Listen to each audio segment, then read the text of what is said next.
So Christ, the queues must have been huge.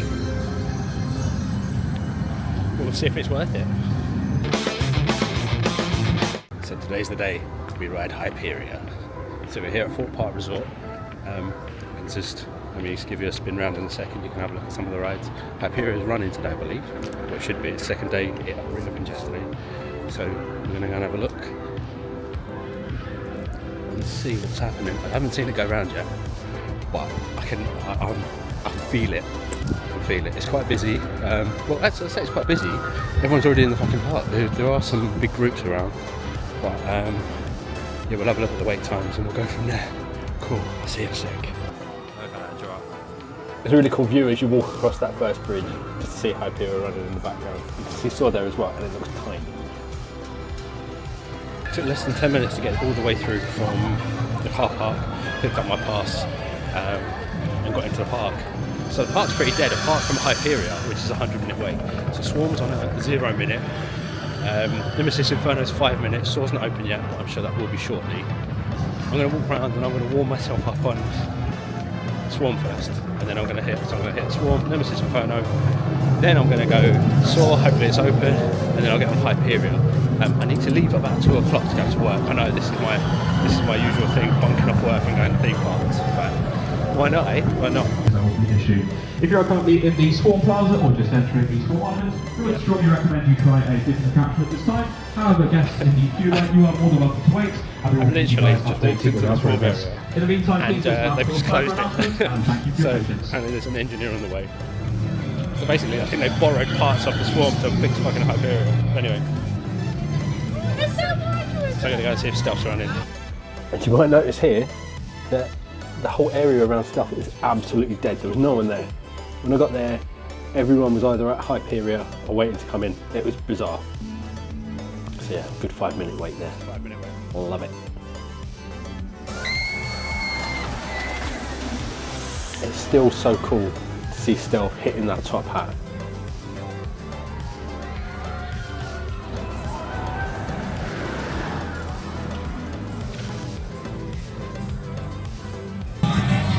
Fucking hell, that was a good wake up, Jesus Christ. Let's get going.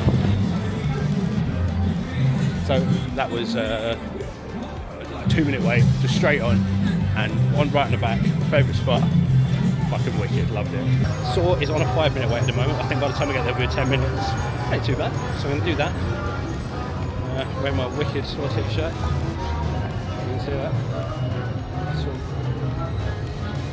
I'll show you properly in a minute. That's by Ghoul Cemetery, one of the best t-shirt makers in the business. So yeah, so I'm going around there now, so I'll see you soon.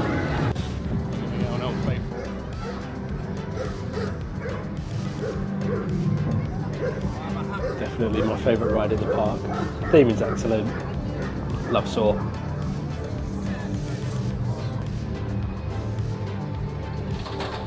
That drops. So much fun. Still so much fun, but it's rattly as hell today. Right, let's do it.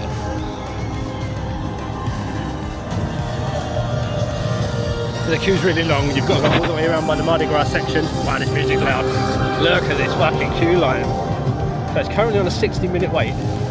But if you look at what they would have had to have done on opening, potentially, well, not yesterday. Yesterday wasn't too bad. I think yesterday was like 2-3 hours. Something like that. But yeah, look at that. Queue line's huge. Let me adjust just slightly. So you come all the way down the back, all the way around the back of Colossus, so queuing behind Colossus. So this would appear to be the pre-queue line because you come out by Soar and then you skip over. So yeah, that's quite interesting.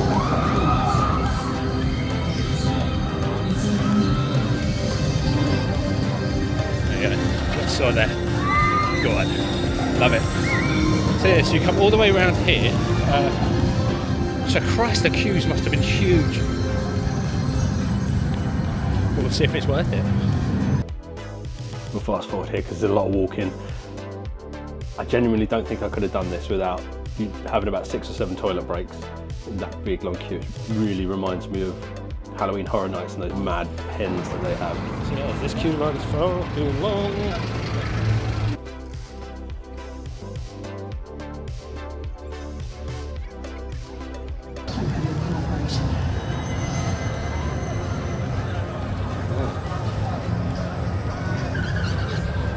Squeaky brakes.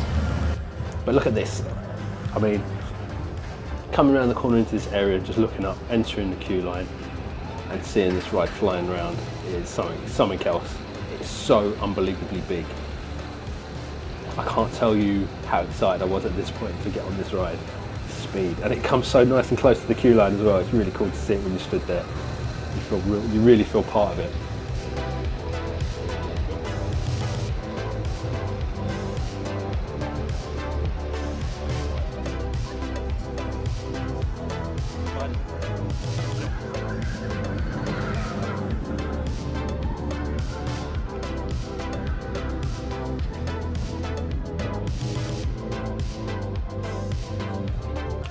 In the station here, it does look like an Essex front room in here. If you were to see, if someone was to say, "Oh, look at what's that up there," and it says "Live, Laugh, Love," I wouldn't be surprised. Everyone's really excited, except for the kid on row 6 who looks terrified. Looks like he's seen a ghost. I was trying to G him up a bit, but he weren't having it.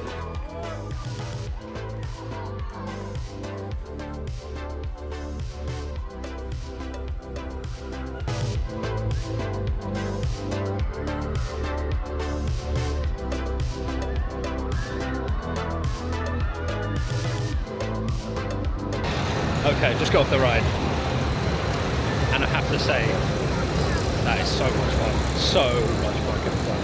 It's like you're not sat in the seat, you're lifted out of your seat for the whole ride, and it's just something special about that.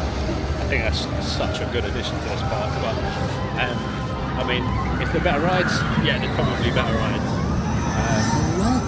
But that's the best one I've been on for a long time. That was really fucking cool. Really, really cool.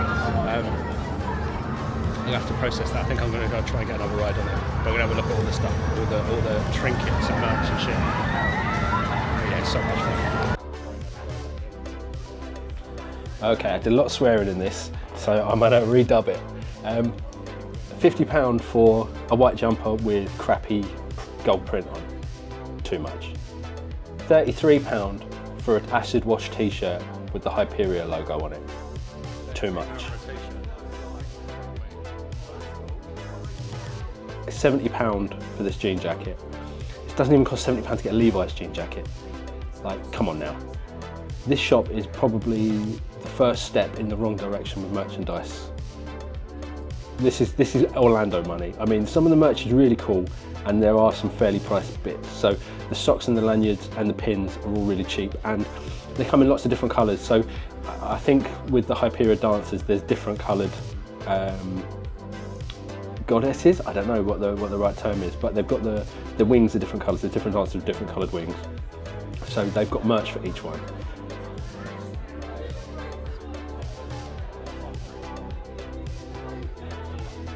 So this bag here, this fake leather bag, is £25 and a t-shirt's 33. I mean, that just seems ridiculous to me. Absolutely ridiculous. I don't like it. It's really looking towards Orlando for pricing, and that's not good. As I've shown in previous videos, Universal in Japan and Disney Japan are so cheap. Like, they make it cheap so that everyone can afford to buy something, so everyone buys something. I know at these parks, you know, it's a captive audience. You've got at the moment, you've got the real roller coaster nerds. I mean, they've got cool things like these wings. So for 20 quid, the kids can have wings to wear around the park. I mean, the only people that I saw wearing them, to be honest, yesterday was grown men. But that's, you know, that's up to them what they do with their money. It's just a lot of money for, I mean, the wings and things, they're very cool. These bags, £21. You can choose your different coloured strap to go with the wings, and the bag is 21 altogether. I think that's great. That's a reasonable price for a side bag, but I don't know. It's just the prices. I think the prices of everything else are going to start going up.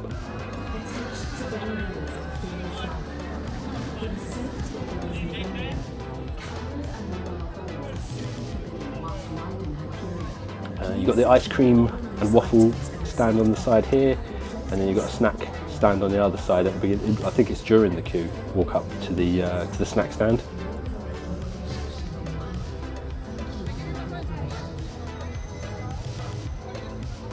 I mean, look how cool that looks. Even the paintwork's wicked. Sorry to go on about the merchandise, by the way. It just really got my goat when I saw the prices. So there's the snack stand. So you can get snacks while you're queuing up, which is nice. It's all chocolate and stuff like that, all junk food. But you know, snacks. You're in a theme park. So for this ride, I joined the single rider queue. I think I waited. It was posted for 60 minutes for the wait, and I waited about 35. Which was great. When I got off, I should run straight to the bathroom, but it was worth it.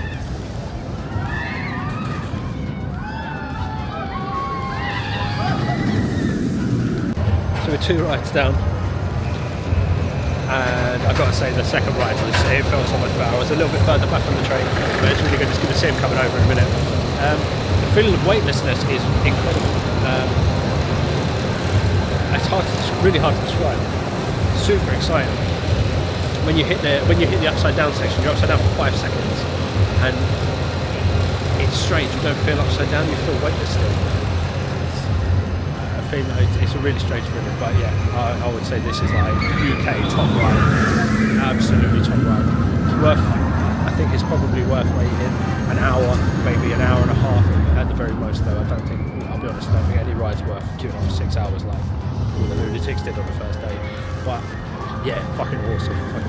Good ride in. So super windy, but I'm going to go now anyway. I've got to go back to work, finish bunking off. I'll give you some more thoughts shortly. It was a bit windy on the bridge there, so I thought I'd jump in the car and just do a quick wrap up. So Hyperia was excellent, absolutely excellent. It's the feeling of weightlessness mixed with the upside down sections that don't feel like you're upside down because you've got the lap bar on, and the weightlessness and the speed, so it just kind of keeps you in your seat and you kind of float. It's so weird. It's really hard to describe. I'm sure, I mean, there are better rides out there. There are more fun, better theming, etc, but the coaster itself I thought was excellent. I'm looking forward to riding it again, but I wouldn't be upset if that wasn't for like a month or so. Do you know what I mean? Like, I'm not like, oh, I miss it. There are other rides like the Flying Dinosaurs in Universal Osaka. That's probably the scariest ride I've ever been on. I really fucking enjoyed that. I mean, even the Swarm kind of works well. Like, do you know what I mean? Like, it's hard to describe because obviously they're all very different. It's got real Velocicoaster like vibes to it, which isn't a bad thing. Like, I love the Velocicoaster, but yeah, I just think. But it is one of the better ones in the UK. It's one of the better ones that I've been on. But I like Smiler. Do you know what I mean? I like the theme of Smiler. I like how weird it is. But anyway, so yeah, so that was it. So that was a quick and dirty trip to Thorpe Park. That was 3 hours. So that was another speedy one. Just had a good look around the shop, the new merch. There's loads of new merch. There's some really cool stuff. Some good ideas like the bags with the changeable straps and things like that. But the price of the t-shirts and jumpers are ridiculous. It's like £55 for a white jumper with gold shitty fucking print on it. I don't know, man. I don't know. It looks cheap. It looks cheap, unfortunately. But some of the other stuff's great, but those things don't look good. So yeah, so thanks for watching. Please just like and subscribe to all that shit that everyone always asks you to do. It really does help, and I really do appreciate it. And I will see you in the next one.